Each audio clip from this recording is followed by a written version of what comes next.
Man,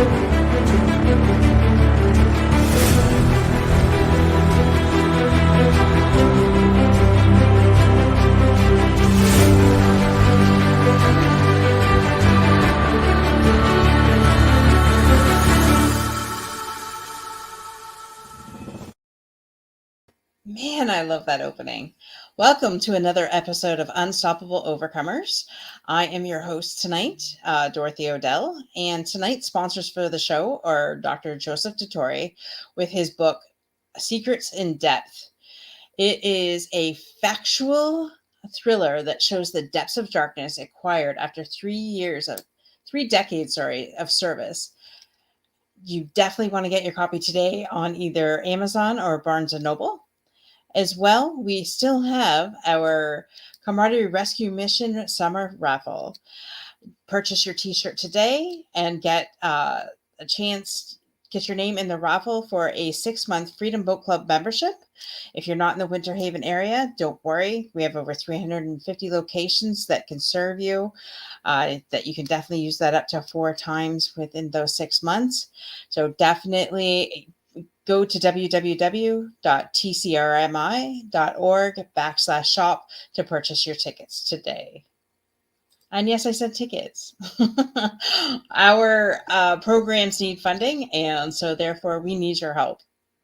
With that, though, I am going to bring to the stage Mr. Dan Morrow. Welcome to the stage, Dan. Thank you. Thank you for having me. I appreciate it.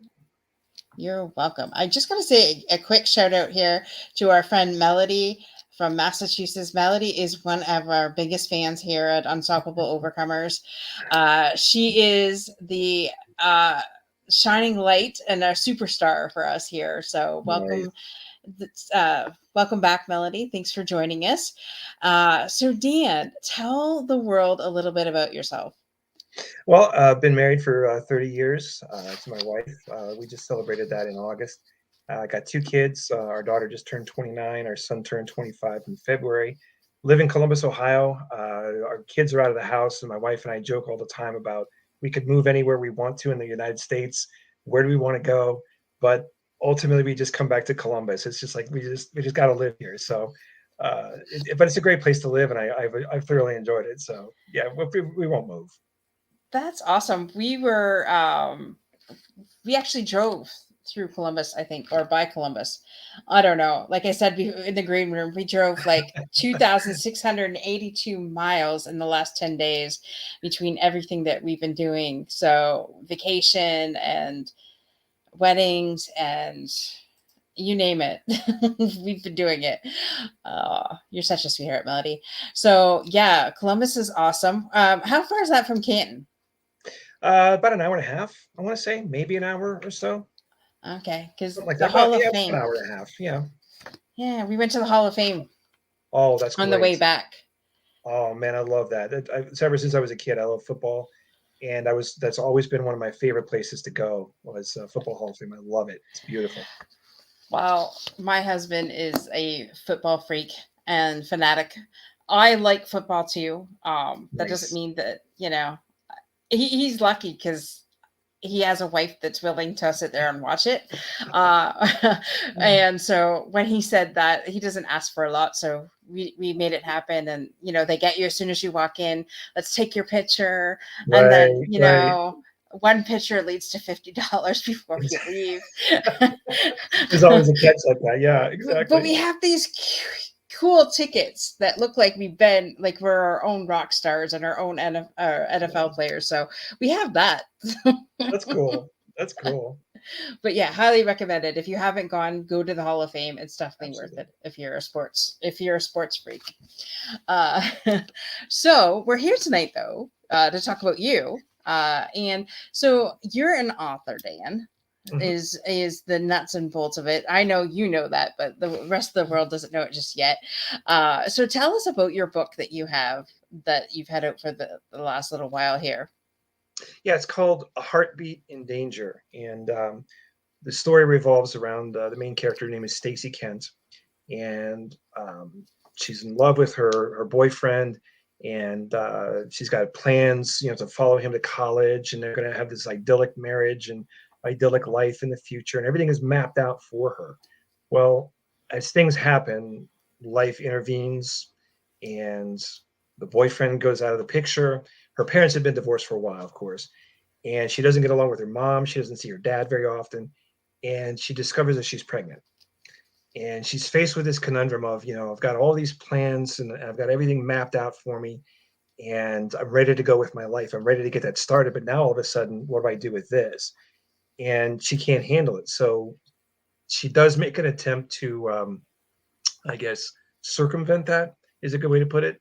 And in this dream state that she's in, and she ends up in a coma. She's in a dream state. She's taken forward in time with someone I call the being, and it's a snapshot of what her child's life may or may not become. And it's like each chapter is a different story because there's different scenarios. One scene she's a doctor, one she's in a prison, one she's homeless, one she's a lawyer.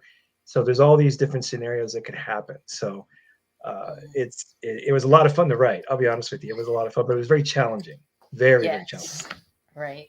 And so I did read the book. It was an amazing book, and I highly recommend getting your hands on it. Now, where can people get it? Is it Amazon or? Yeah, I was gonna say, Amazon, Barnes and Noble, Books a Million. You can find it on iTunes, and you can get it on Kindle as well. So yeah, check it out, please. Please, I encourage you. Definitely. So the name of the book was Heartbeat in Danger, right? Yeah, A Heartbeat in Danger. Correct. I'm just typing that into the comments here. But definitely, folks, seriously, you need to get your hands on this.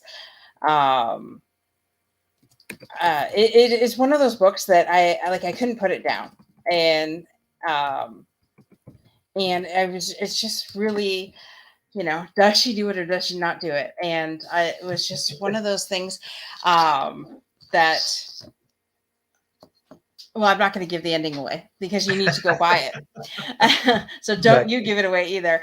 So you definitely, it's one of those controversial things. It's just like a lot of people won't talk about politics. They won't talk about faith, and they won't talk about sex, drugs, and rock and roll, I guess, basically, is what people won't talk about. But I love that when you came up with it, you and I had talked, we were in an authors group together, and you had, if I'm remembering correctly, please, I mean, it's been months since we originally talked, but it was definitely one of those things where, like, I mean, now's your time to get this out, because this is exactly being a Christian yourself, and those things that we're supposed to shy away from, the taboo topics of if you're not in church every Sunday and you curse and you swear, you're not going to heaven, right? And so it's just one of those things that I found very endearing with you when we were talking, was just like, you're a Christian, but yet you want people to think outside of the box of Christianity, right? Absolutely. And it's funny because when I moved from Chatham to Windsor, and my husband and I went to another church, it was different than what I was used to, and people had this like so far out there ideas on what Christianity really was. I was just like, I ended up having to not continue going to that church, only for the fact of there were some things that I was strongly against, and I'm just like, so I found a different one. But it was more like the fact that if in this church, if you were gay but in a committed relationship, that was okay. You could still live together. But if you were in a straight relationship and it was frowned upon to live with that person. And I was just like, how can that be? Like, how can I don't get the oxymoron of that, and I still don't to this day. And anyways, I guess that's not for me to know this side of heaven, but I like how you had described when we were talking that you'd like to have these conversations about your faith and open people's minds. So let's talk about that a little bit.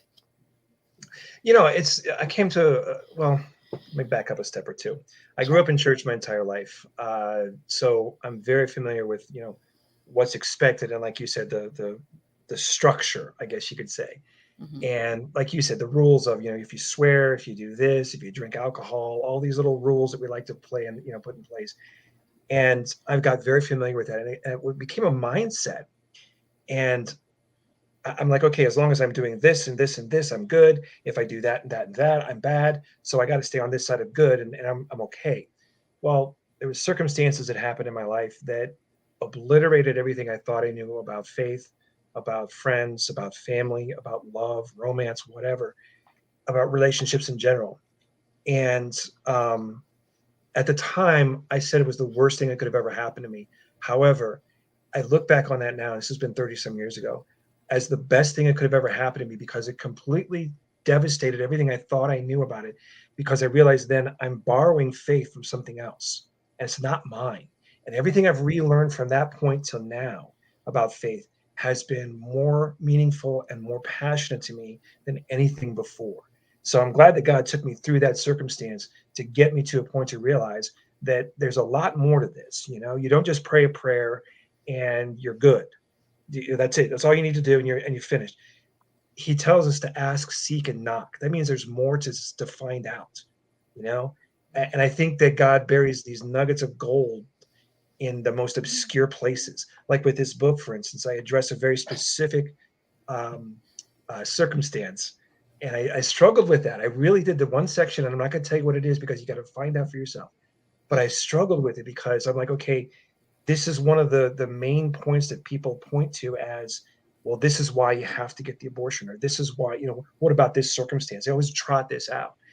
And I got to thinking, I'm like, okay, how can I view that and not tell you what to believe and not tell you what to think about this whole subject?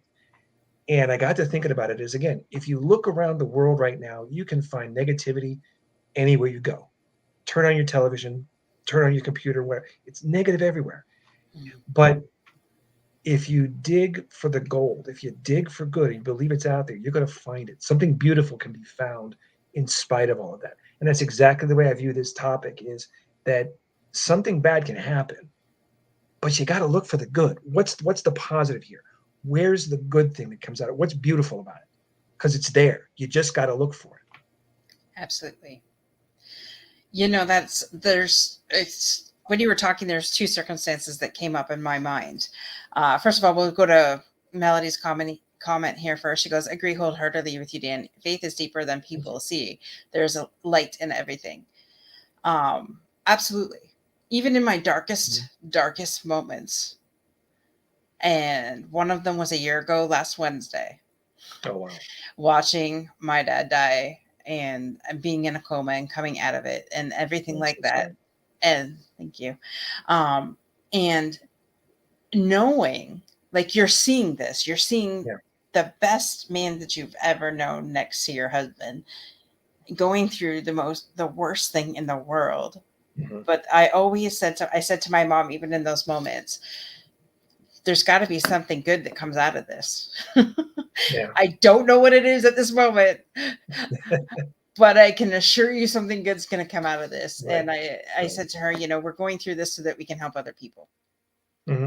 you know, Exactly. um, and that was one of the things. And I stuck with that, even in everything that we were going through. And the only time my dad and I really had a heated discussion was when there was, and you'll have to forgive me because there's been so much that's happened. I don't know exactly what year it was, but there was Yeah. this little girl that was raped, and she ended up getting pregnant, and she was Mm. I think 10 years old, 10 or 11 years old, and it was in the court system that her somebody didn't want her to have an abortion, she wanted to have one, and because they waited so long for to come to a decision, by the time the court had ruled that she would be okay to have the abortion, it was too late. She had ended up having to give natural childbirth to Mm. this baby. And so at the time my mindset was, well, just give it up for adoption. I mean, granted, it sucks no matter what age, but especially, somebody so young.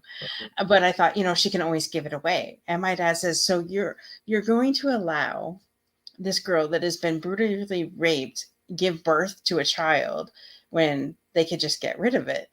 And him and I struggled with that back and forth, and I never made him wrong for his choice. He was mad at me for me making mine, but I was just like, Right, okay, right. I can agree to disagree with you, and and to me, it's any, it's it's up to that person. Do I think it's murder? Probably, but does that mean that there's other things out there that people have done to murder their children? It's just, I don't know. I'm not on the debate side. Would I do it? I don't know. I don't know. I haven't been put in that situation. If I was that in that girl situation, I don't know how I would react. But I would just pray and ask for God's guidance through it all. That's all I can say. Mhm. But yeah, those are the only two times that was the only time I can remember I getting into apologize. that You're heat kind of cutting expression. up on me right now. I'm not sure what's happening. So, Oh, are you back? Yeah, you were kind of in and out.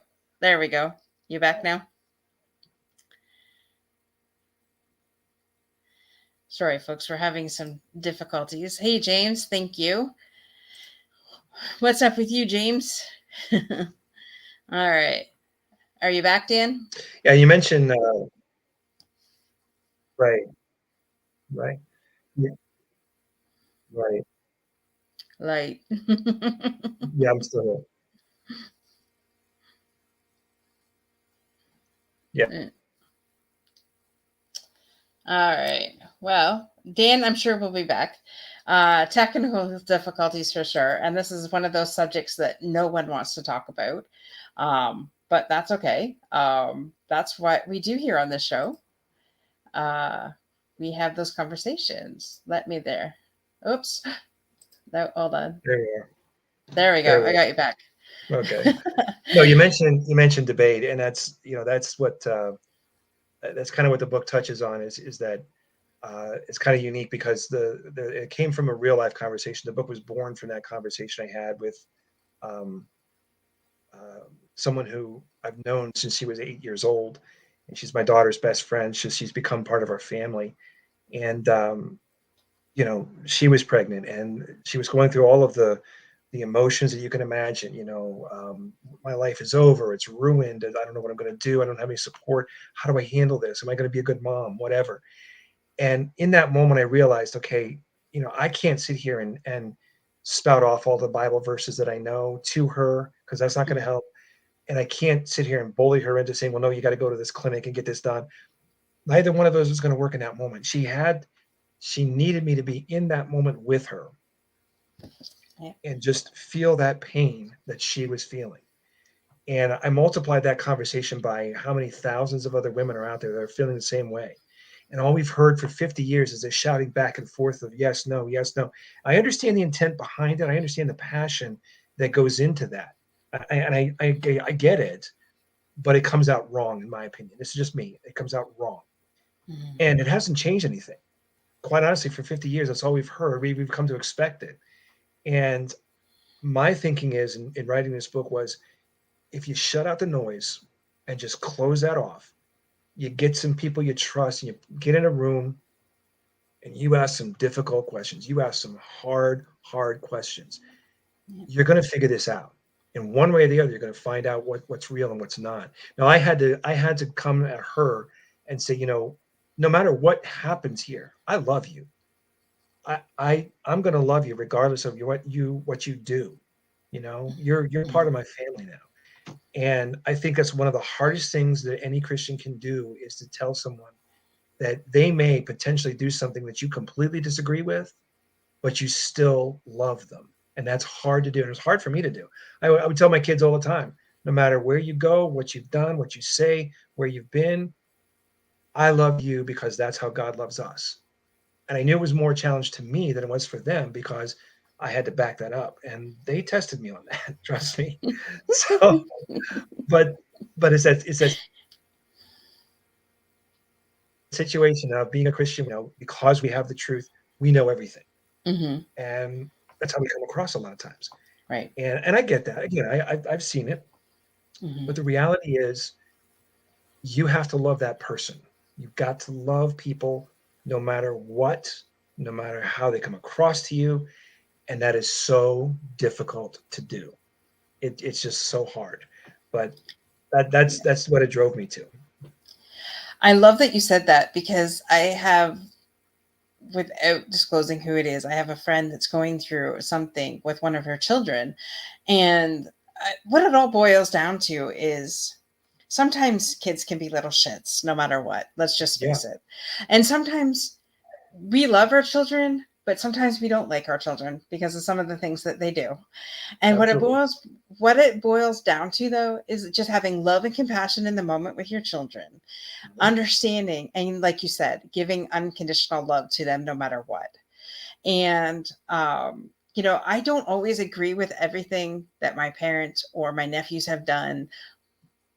I don't even agree with everything that I've done. That doesn't mean that I don't have faith, love, and compassion for them and myself, right? But like you said, that it all boils down to, I'm going to go to the comments, and we're having a little bit of controversy here in the comments, but that's okay. This is the first time I allowed myself to go in. I knew what this would bring up, and this is the first show that Mhm, I've allowed this to happen. I knew that it could potentially get there. mhm. James says what it boils down to is what's best for the child. I understand. Melody, it could be a compare removed judgment and just saw the vulnerability of the situation. Mhm. Absolutely. And she's in the process of writing a lengthy article about the subject. And Jane says, I cannot face myself or put my girlfriend or wife through that hell. And sometimes it's not even your decision. I know somebody that their girlfriend got pregnant, didn't tell them, went and had an abortion without him knowing, and was basically told on her way to the hospital, I'm going to go have this abortion, whether you want the child or not. And he was basically went with her, but cried the whole entire time as his baby was aborted. Mhm. So sometimes, James, it's not really the husband's decision, or the boyfriend's decision. Sometimes people just do what they got to do. Well, and that's, the funny thing is when I wrote this book, I knew what the last line of the book was going to be. It was rock solid, set in stone. And I had to work backwards from that line to the very beginning. And I thought of a couple of different ways I could go with this. Now, here's the funny thing about it. I'm a Christian. I believe in Christ. I've been saved for a long, long time, but I don't push that on people. I don't expect you to believe like I do. I don't expect you to live up to my standards. We're all getting through this together. You know what I mean? And what I guess kind of allayed a lot of my concerns was that we're called to be witnesses.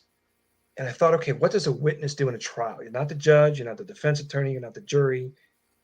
You're not passing judgment on. All you're doing is you're standing up there and saying, hey, this is what I know. This is all Yeah. I know. That's it. Now it's up to you to decide, do you believe me or not? I'm not forcing the issue. I'm not defending you. I'm not prosecuting you. I'm not passing judgment or anything. This is what I know. That's it. And I Mm-hmm. think in a subject like this, where we come into with some preconceived ideas and preconceived notions about it, that it becomes very dangerous. And that's where that spark ignites into that uproar. Now, here's the thing. I want to give a couple examples. There was a guy that who said, hey, you know what? I'll review your book for you. So, all right. So I sent him a copy. And he messages me back and says, hey, I'm about 40 pages in. Is this an anti-abortion book? And I'm like, hold on. You're not even at the good stuff yet. You're not even at the really, really good stuff yet.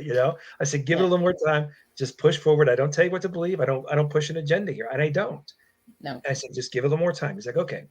So a few days after that, he's like, nope, can't do it. Forget it. He was very set in his ways of being, pro-abortion, all that. Very set in that. Okay, no, I don't want to do it. Forget it. So I'm like, okay, I upset this guy. I'm like, that's what the book is supposed to do. Now, I had another gentleman who's a Christian, and he bought a copy for himself and his daughter, and they were going to read it together. And after a while, I texted him and said, hey, what'd you think? And he calls me up and says, hey, I don't think you needed that one scene in the book. And again, I'm not going to tell you what it is. You got to find out for yourself. And he goes, I don't think you needed that scene. It was very uncomfortable. I'm thinking, okay, so I made this person upset too. But that's the intent, is get out of your mindset, get out of that agenda, that rhetoric that you know, and just look at it objectively. That's what this book tries to do, is look at things objectively. I don't tell you anything. I'm not pushing an agenda with this book whatsoever. It's Mhm. simply saying, here's what this girl goes through. She sees her daughter in these different scenarios. And there's that tension of, if I have the child, it's going to ruin my life. I've got plans. I've got things I want to do. But then she sees her daughter in distress and celebrate, big successful things. And she Mhm. wants to both celebrate with her and comfort her. But she's got that tension of the other side going, but no, this. So again, I don't tell you what to believe on this, and I'm not pushing an agenda with this book. I can't stress that enough. Right. But uh, but it just emphasizes that whole aspect of, there's a lot more to this than just saying yes or no. There's a lot more involved. Right. And I love that you said that. And you're right. Disclaimer: when you're reading the book, guys, Dan doesn't force his opinion on you at all in this matter. Um, but I think, as humans, not alone just being Christian, but as humans, if we would give other people that same compassion, could you imagine how the world would be? Yeah, you know, seriously. Right. and Melody says she definitely needs to read this book. So again, it was A Thank Heartbeat in you. Danger on Thank you. Amazon. Get your copy now. Go right now to Amazon, type in A Heartbeat in Danger by Dan Morrow, and get your copy right now. Thank you. I appreciate that, Melody. So yeah, yeah, just I think what it all, I don't even think you have to be a Christian to just appreciate other people can have a different perspective. Mhm. I mean, as a Christian, though, I get it. We're taught that this is how we're supposed to be, and to love thy neighbor as you would love yourself, or whatever the Mhm. scripture is. Right, right, Uh, right. it's been a while since I've read my Bible. Yes. So if I think what it boils down to is, if we were just decent human beings, just being real with each other and just allowing each other to have different views without judgment or without making anybody wrong about it, I think that's what Right. we should do. I mean, there's an element of shame that's always going to be involved in some things that we do wrong. I mean, there's always going to be that element. And I think sometimes that's kind of a healthy thing. I mean, that sounds really, I guess, controversial to say that shame can be, healthy in a way. But I think what it should do is, it should remind us that, okay, hey, wait a second. If I don't like this feeling of shame and guilt because of what I did, I don't want to do that anymore. So I'm going to try to go the other way. And I'm going to try to avoid feeling that way again. And so in that way, the shame can be good. And again, it goes back to, there's one scene in the book, and I struggled with this, Dorothy. I struggled so hard that I want to keep this in the story, that I want to, leave it there. And again, I can't tell you because you got to read it. But I struggled so hard. Do I want to keep it in completely? Do I want to reword it? Do I want to soften it? And I worked it and worked it and worked it. And what I came to the conclusion of is that, regardless of the negativity and the bad things that can happen, what's beautiful? What is beautiful about it? And in this case, she's looking at her potential child. If she decides this, she's looking at her child go through all of these things, and how can she, allow her to do this? How can she allow her to be homeless or in prison? How could she let that happen? You know, Mhm. and but again, she's wanting to celebrate the success of, hey, look at this. She's a lawyer. She's a senator. Oh my God. And she wants to celebrate those things with her. And Mhm. so there's this back and forth. And it's that tension all throughout the book that is just, it permeates everything there. And it challenges me. I've gone back, read it, proofread and stuff like that. And it challenges me and it disturbs me. And I wrote the book. And um, and there's some places I still look at it and go, ouch, that hurts, you know? So, so yeah, it was just one of those things that I felt very compelled to write it. I think, especially now with, Roe v. Wade being overturned and sent back to the States, I think that it's one of those subjects that we need something different. We Mhm. have to look at this, in a different perspective. We can't, like I said, for 50 years, we've heard screaming. That's all we know. and somebody says something controversial, okay, here comes a shouting match again. That's all. We shrug our shoulders and say whatever. I just think it's time to look at something different. I just think there needs to be a different approach. Absolutely. 100% agree with you. And there was another, when you said ouch moment in your book where, um, you know, the being, what did you call it? The being The or being, the being, the when the being. being, yes. So when the daughter sees like her how the girl sees that her daughter could be, but yet Mhm. she realized, like you said, her relationship with her parents are really not great. And the being makes her realize, well, wait a minute, it's not all your parents' fault that that relationship Right, is right, strained. right. And that's all I'm going to say on that. And you had me go ouch, because there's been moments in my relationship with my parents Mhm. that were like, I probably could have handled that a little bit better. So I like how you not only handled that with the situation of how her daughter could be if she allows the daughter Mhm. to be here, but also with her parents, because we have to, this is my biggest argument, and this is what I've realized after 46 years. My parents did the best that they knew with what they had, Absolutely, absolutely. and if you look back now, I love, love, love, love, love my grandparents as well. They're all gone, well, except for one. But my dad had a rough childhood. He was the oldest of five. Mm. My He was thrown through the door, and the door broke, and he was Oh, made to replace the door at his cost, oh my God. because if he would not have done what he did, then my grandfather wouldn't have done that. However, that was setting an example. You're the oldest of five. You set the example. You didn't do what you're supposed to do, so you Mhm. paid the consequences. I seen a whole different side of my grandfather. That's not the grandfather I knew. Mhm. Let's just put it that way, right? Um, so when my dad tells me these stories, we never. So my brother and I were never thrown through a door and be made to pay for it. That doesn't Mhm. mean we didn't get smacked when we deserved it. Oh yeah. My brother more so than I. My I was the good one. I was the good one. My brother was like a terrible shit. But anyways, that's beside the point. Um, so if I look back, like my dad tried Mhm. to be better than his dad. And if you look at my grandfather was given away. Mm. My great grandparents were 16 years old when they conceived my grandfather. They were Wow. too young to keep him. So shipped him off to their aunt's house until Right. my grandfather was 13 years old and old enough to go work in the store that they had. Oh yeah, Don, you're old enough to work in the store. We want you back in our Mhm. house now. How do you think that made my grandfather feel, considering the year after he was given up, they gave birth to Mhm. another girl and kept her? Yeah, I mean, it messes with you psychologically. It really does. And I'm glad you kind of touched on that you had some problems with the parents and so forth and back and forth. Because growing up, I'm the next youngest of five kids. And growing up, I never saw my dad. I would wake up and get ready for school. He was gone. I would come home from school. He was still gone. And he might show up 7 o'clock, 7:30 at night. And then 15 minutes later, he'd sit there just sleeping on the couch. Growing up, I hated my father for that. I really, and I feel ashamed to say that, but I hated him for that because I never got to experience a lot of the other things that kids do. Father son time, that kind of thing. And he did his best to do this and to spend time with us, but it just wasn't. He just was so tired.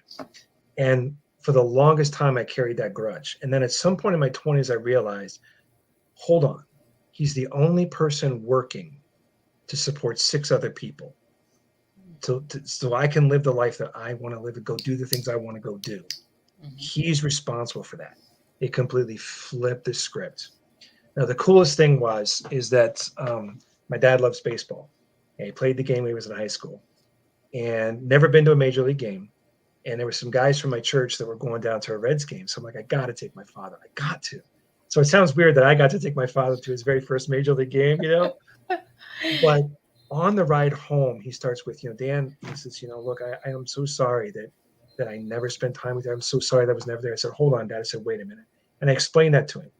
I said, I hated you when I was growing up, but, and I got to a point where we reconciled that. And I told him, Dad, once I realized what you were doing for me, I said, I'm good with you now. I said, I love you and I respect you. And ironically, he passed away about a year or so ago, a little over a year. So you were also talking earlier about, the things that my brother and I stood in the funeral home and looking at our father.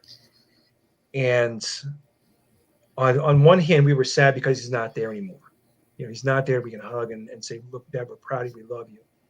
But on the other hand, we're sitting there looking at each other going, can you imagine what he sees right now? He's in heaven. Can you imagine what he's experiencing right now? Mm-hmm. And we're like, you can't help it. You can't be sad that he's seeing this, And it kind of changed everything there again, and he was a man, I'll tell you what, he was silent, he was quiet, he didn't say a lot, but when he spoke, he had a lot of meaning behind his words, and it was important. And he was a guy that shared his faith, but again, he never pushed it on people, never expected them and demanded them to believe like he did. He just simply said, here's where I'm coming from. That's who I am. And I think from that example, that's what I started to aspire towards is, yeah, I'm a Christian. I know certain things, but I still got to work out my salvation in fear and trembling before the Lord. I got to do that. And in the end, it's just going to be him and I standing there going, hey, let's look at your life. Let's look at what you did. Why should I let you into heaven? That kind of thing. And it's just going to be him and I. Nobody else can speak for me. Nobody else is going to step up. I can't step up for somebody else. It's just going to be him and I. So I think there's an element of, like you said earlier, love your neighbor as yourself. But I think we forget the as yourself, because if you don't take care of yourself, you don't really know how to love other people. So it's that Ouch, ouch, ouch. right. It's that tension of I got to love myself and I got to take care of me, but I got to love other people at the same time, and that's a hard thing to do too. So it's a struggle for all of us. It really is. So There's that's the mindset I come from. so much in what you just said there, because I seriously, there have been, yeah, this last year I have poured more into myself. Well, the last 15 years I've poured more into myself to try and get me to a place where I'm okay with me, right? Mhm. Where before, growing up with having low self-esteem and being bullied and all that, I had an element. It's like, well, why would I love me? Like, no one loves me is Right. basically the story I Right. was telling myself, right?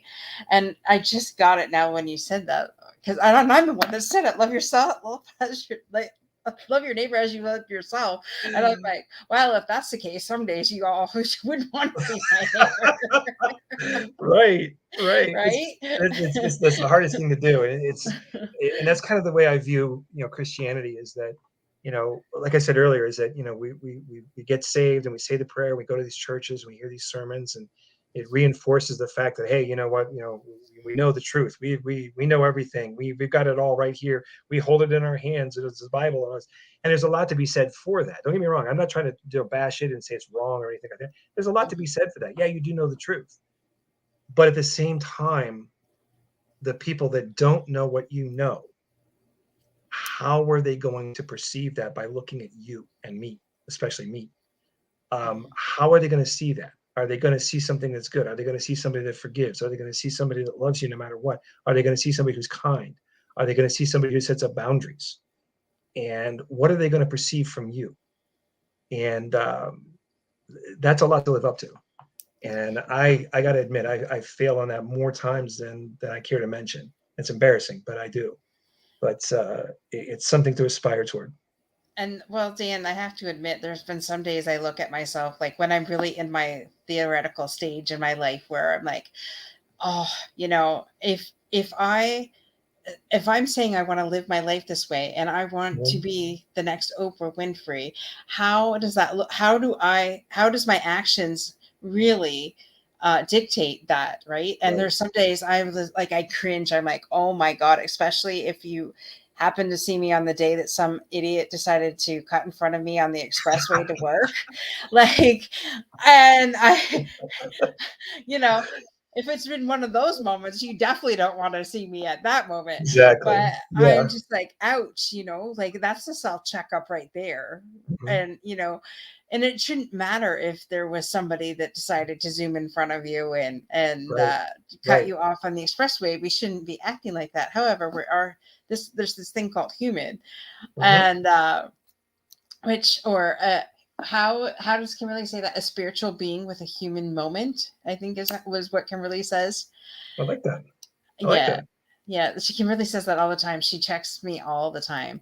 And so it's one of those things where, yeah, and I'm like, how am I with I always I try and give myself a check. Like, how am I being with my husband Mhm. too? Because he's my number one guy. Yeah. um Yeah. right, so if I'm not treating him right, then I really have to checks and balance myself here, and I'm Mhm. like, oh, well, I have been passing the test a lot more lately than I would have before. I I've That's fantastic. That's great. That's great.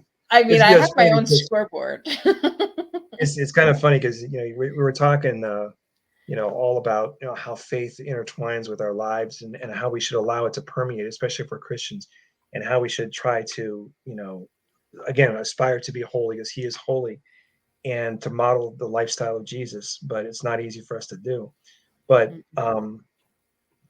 it's one of those situations where you try to integrate faith into real life, and you realize that okay, yeah, we have the hope of heaven. Yes, we have the hope of the final eternity that we know where we're going to be, but we're here now, and right now is not easy. And how does that hope intervene in these situations where we see things that make us angry? You know, situations like abortion, situations like unwanted pregnancy, or estranged relationships. How does that faith really react in those situations? And overall, as an author, that's what I want to try to be: is someone who just challenges things. I exposed myself to a lot of different denominational practices when I was younger, and just because I love the concept of church. I know that's probably an outmoded thing to say, but I love the idea of church that you gather together, you build each other up. It's a hospital. You go there admitting every week that, man, I've been beat up. I am hurting. I'm in pain. In fact, yesterday, I went to church yesterday. My heart was so heavy with a lot of things that I've done to myself that I'm not proud of. And I was just so heavy. I wasn't myself yesterday. And it picked me up just to be there around these other people that said, you know what, we understand. And I think that's what's lost on the overall view of what church is supposed to be. And but when you put faith into real life situations, what does that look like? And that's exactly the way I try to think whenever I'm writing. This isn't the only book I've written. I wrote one other book before and I've had it published, but I've got a lot of ideas, a lot of other things, books that are in various stages of completion, ideas that I haven't even touched yet. But all of them are kind of encompassing this idea of what does it look like if faith and fear walk beside each other? What does that look like? How does that handle? I still don't have a grip on it, but I'm fascinated by that concept. I love all of that. And I just gotta go to Melanie's comment here. She said, I never understood that until I learned to love me. I always thought I loved others, but didn't have to love myself. And that, Right. my sister, is 100% nailed the head. Absolutely. Because I can treat anybody like a queen or a king, but Mhm. that doesn't mean I always treat myself that way. Absolutely. Yeah, and that's the hardest thing to do. And I deal with a lot of things, personally as well. And there's been some dark days for me too, just recently, and self-inflicted. Self-inflicted. I'll be honest. But again, it's that faith that okay, I got to find something. Something has to give here. God has to lead me somewhere because I'm blind and I don't know what I'm doing. So it's you don't know until you have faith to lean on that's what you really need. I guess if that makes sense. If all you have is faith, that's all you need. I guess is what you can say. Mhm. So, um, but anyway, yeah, it's just a very complicated thing. It's not as easy, like I said earlier, as saying, I've prayed the prayer, I'm saved, I know the truth, I can, dictate to you and all that kind of stuff. I've had people that are smug like that. I had somebody sit me down one time. He's like, well, Dan, I see your life kind of going like this and this and this and this. And he started to school me on, how to be, a Christian. And I looked at him as, he's like, what you need is, some kind of structure here. I said, you mean like going to church? And he like just backed up, like, oh my gosh. He's like, well, the reason I don't go to church, I had no clue, So I've seen the other side of this where, people are smug to me that they think that they know everything because they're going to church, they read the Bible, they're being taught by these people, and that's all well and good. Don't get me wrong, there's a lot to be said for that. That's a good thing to do. It's just when it gets to a point of saying, I'm better than you because of this, and I'm going to school you, and I'm going to bring the hammer down on you. That's no. I get that. I get that. And not to say that every Christian is like that. Right. No, they're not. No. Trust me, I've had my fair share where it's been like that, and I've had my fair share where it hasn't been like that. And Exactly.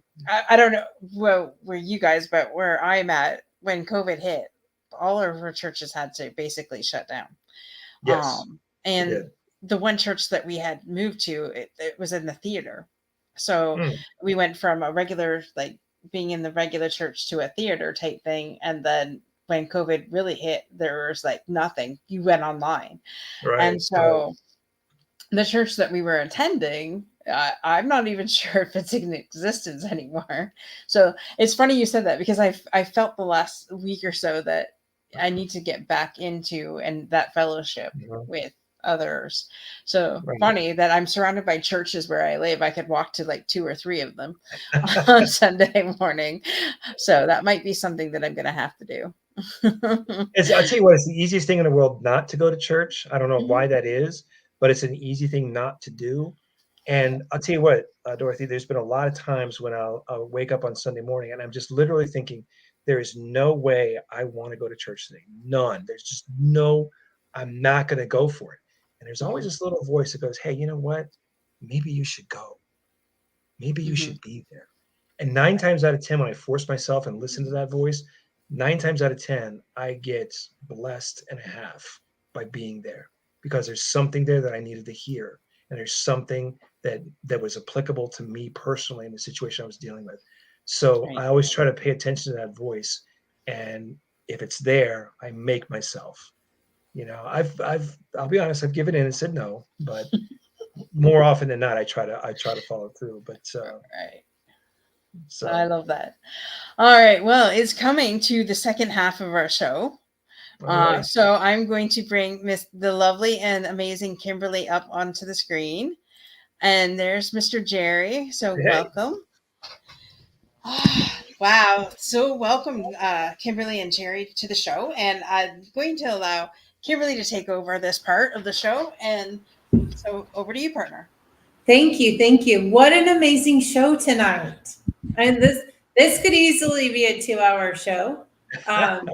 And there's just so many things like over here that I'm like, oh my God. And to be responsible, if we have time for that, that's great.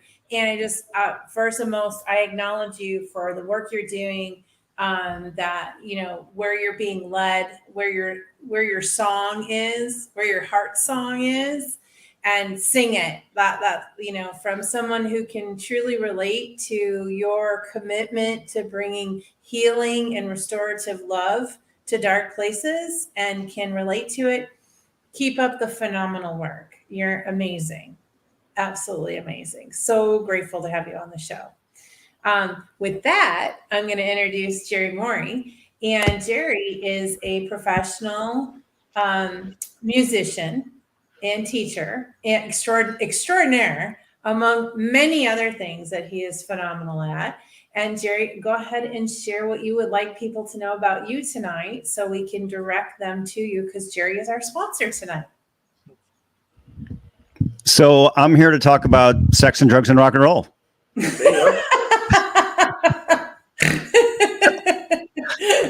Perfect. Yeah. taboo subjects are my forte.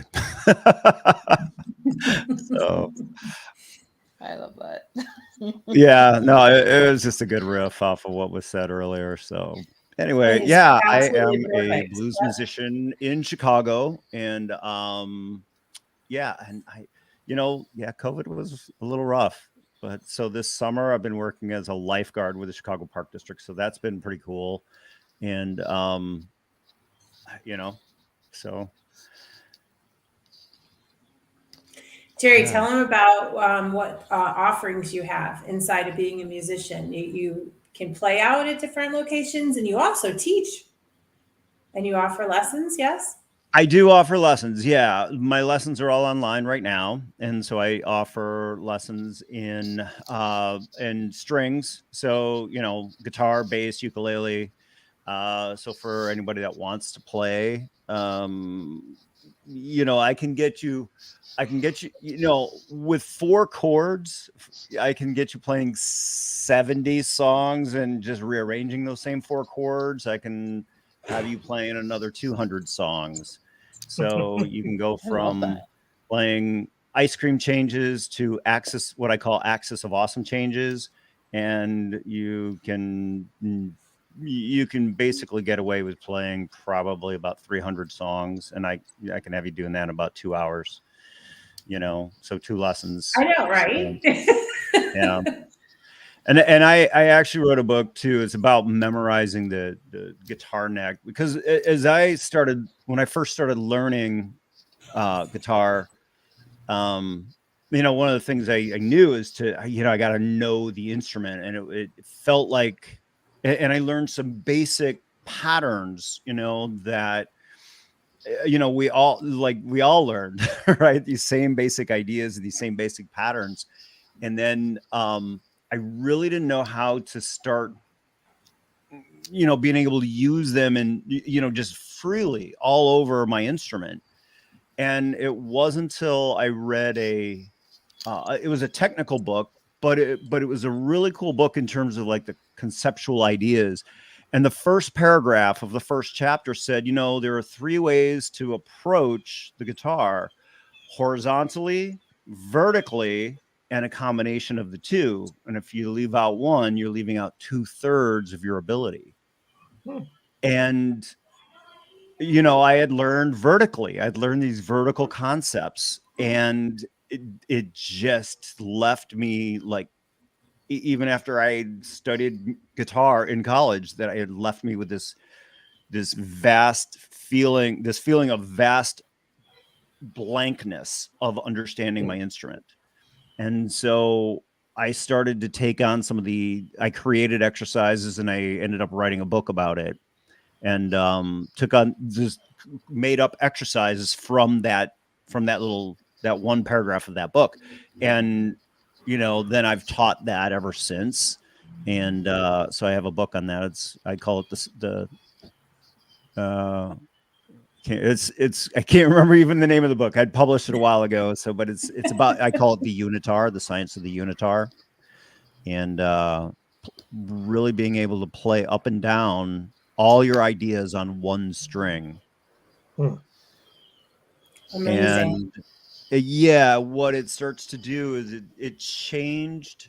Like I said, I had this vast canyon of unknownness, and then of like, there were parts of my instrument I just didn't know. But what it started to do is then it took it from being like this huge canyon to, it was only about this big. And everything just started to click as I started doing that. And then as I've been teaching that for almost 22 years, the students that take that on tend to just have a freedom. And I found it gave me a freedom over my instrument as well. So because I just started understanding my knowledge with what I'll call the fundamental principles that were underlying for all musicians, right? And there was a thing that many string players start to understand their guitar a certain way, and then but the underlying language of music isn't there. but the underlying language of music is common to all musicians, you know. So that was what I was able to start teaching a lot of my students. And like, and now I have a couple that are professionals, you know, semi-pros on their own, in their own right. So, Yes. which is pretty And cool. where can they get a copy of the book or sign up for lessons with you? kungfuguitar.com. So And for those of kungfuguitar.com you is who my hear website. ukulele as well, right? Yeah, so it's guitar, bass, and ukulele. So I teach ukulele as well. So for anyone that's interested in that. And then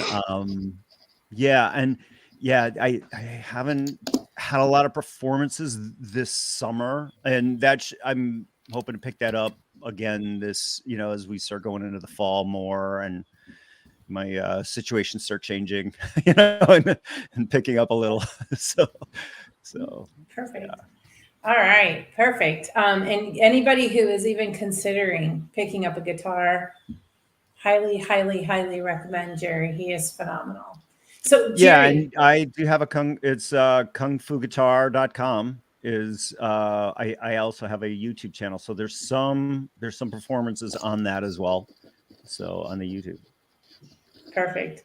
Jerry, Yeah. in 90 seconds or less, share your fundamentals. My Your fundamentals. 3 fundamentals. Yes. So okay, so so I was still a little confused on that as we were, but for me, you know, obviously music is a fundamental for me, and then swimming is another one. So I don't know that's for everyone, but for No, me, it that can is be. yeah. So for me, that is, so swimming is what I put in, because it is a huge it's a solitude, and it's so yeah, one can, you can think of it as actually swimming, or like swimming through life, or life is going swimmingly, or whatever one wants to choose, right? Yeah, I love And that. then Love that. other thing I think is relationships, and it's something I struggle with, because it's really easy if relationships aren't working. It's like, okay, well, get out of the boat. You're in this relationship boat and you don't want to be. Get Start out. I don't swimming. care. Right? You're Start swimming. swimming, right? So whether you can swim or not, better start learning. Get the So, hell out of the boat. yeah. So I'm learning to become more patient with that. And so that's so, like, and I get how valuable they are. And but it hasn't always been an easy or patient thing for me. So that's definitely one I think is really fundamental. Like, because you'd said about like what brings joy and fun and ease in life. That was kind of Yeah. like the fundamentals. Yeah, Yeah. I think Yeah. relationships do that, and you know, it's for That me, was they're not perfect. always easy. Those are brilliant, and we've not heard those before either. So those are That really is brilliant. spectacular. All right, Thank you. back to you, guest, our lead guest. What are your 3 fundamentals? For me, it's God, family, and love, and I think it's intertwined.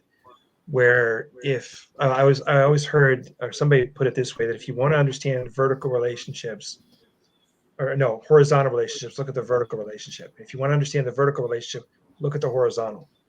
And I'll tell you what, that has helped me so many ways to try to figure out what in the world is God saying in his word? What is this Bible verse about? And then I look at, okay, how does it apply to, if I was like talking to a person, somebody, a friend, my wife, whoever, how does that apply? And, or what would I expect out of this? And it does work that way. But I think the 3 are intrinsically related, that, you know, God is our father. God is my father. And I've been adopted into his family. And as a result of that, we are a family. And, you know, my family that I'm responsible for, my wife, my kids. And then as a result of that, the love that comes out of that is, you know, it should be evident. and Yeah. it just like one flows to another. So I think those three are pretty basic for everything else. Those are really beautiful. And I love how you reference the horizontal and the vertical and how that ties in with what Jerry was sharing about, Yes, yes. who knew playing the guitar, there's actually 3 different ways to play it, right? And I'm really present to the trinity of that, right, as well. And then also like what that opens up. So Right. you guys, as always, our guests are so amazing. I'm so blessed and honored to run this part of the show. And thank you all. Dorothy, back to you. Wow. I was looking up I was on my phone, Jared, because I was looking up to make sure I spelt that right. I didn't want to misspell it. So that I do have your kungfuguitar.com in the show notes. So, and thank you. You guys were both amazing. And I love, Jerry, I have to say, being in a relationship is you're swimming the entire time, my friend, because sometimes you're treading water. Even if you're in a boat, you're either treading it, you're sinking, or you're floating. You can be floating. You're doing the backstroke. Yes. In the good day, you're doing a backstroke. So, my friend, I'm right there with you. Relationships don't come natural for me either, so I get it. And to me it's a lesson in patience daily. Depending on who I'm even with in that relationship, whether it be my husband, the rest of my family, friends, coworkers, you name it. I see you, I hear you. So thank you. You are him. I'm the female version of you. Anyway, so both of you, I just want to thank you so much for being here tonight, and I want to thank our guests that showed up in the comments. Thank you so much for your words, Melody and James, and the rest of you that didn't comment but were watching, because I know there's more of you. So thank you, and just be unstoppable in all that you do, and we'll see you same time, same channel next week. So with that, everybody have a great evening. God bless all of you, and we'll see you same time, same channel next week.